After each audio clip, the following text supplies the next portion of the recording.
Ūdensvīri, esiet sveicināti, man priekšā jūsu māja horoskops, un šajā mēnesī jums tiek dota iespēja izlīgt, atjaunot sakarus un saites, kuri kaut kādu iemeslu pēc vai nu ir pārtrūkušas, vai jūs esat attālinājušies viens no otra.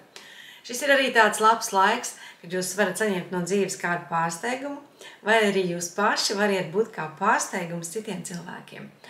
Un darba ziņā ir labi turpināt jau iesākto darbu, lai tas rit savā ritmā.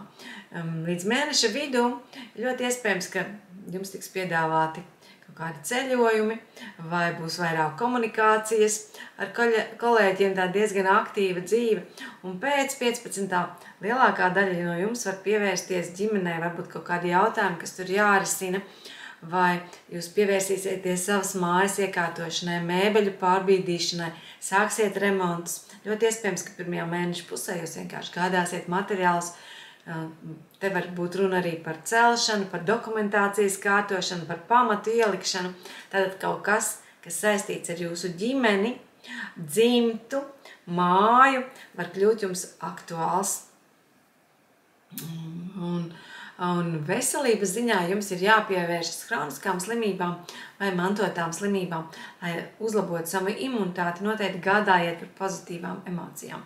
Jo jūs būsiet pozitīvāk šajā mēnesī, jo visas kaitas no jums turēsies pa gabalu, kas jums vēl, kam vēl ir jāpievērš uzmanību un ko būtu labi darīt. Būtu labi gan pašiem rīkot sanākšanas savā namā, ģimenes saietus, tas radīs tādu šo pozitīvo atmosfēru, gan arī apmeklēt svinības, ko rīko kā cits jūsu radinieks.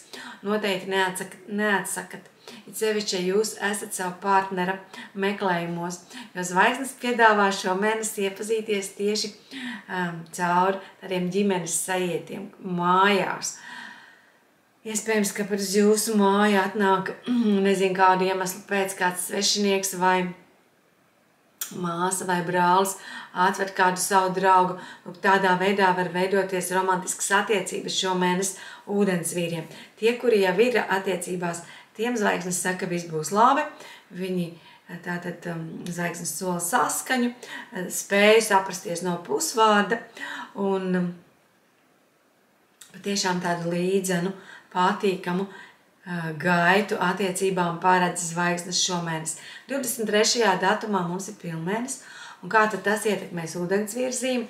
Teiksim tā, apkārtējiem cilvēkiem būs notikumi, kas ietekmēs arī jūsu dzīvi. Kaut kas, kas notiks ar jūsu draugiem, var atstāt iespaidu uz jūsu dzīvi. Tie var būt arī kolēģi, kur dzīvēs kaut kas notiek un kaut kādas emocijas jūs ietekmē. Ko jums pašiem vajadzētu darīt? Ap 23. datumu vajadzētu izmest vecās lietas, attīrīt telpu, un mēneša noslēgumā jums ir ļoti labi ļauties dažādiem rituāliem. Tādā veidā attīrot savu ceļu, attīrot ceļu veiksmē, pārticībai, mīlestībai.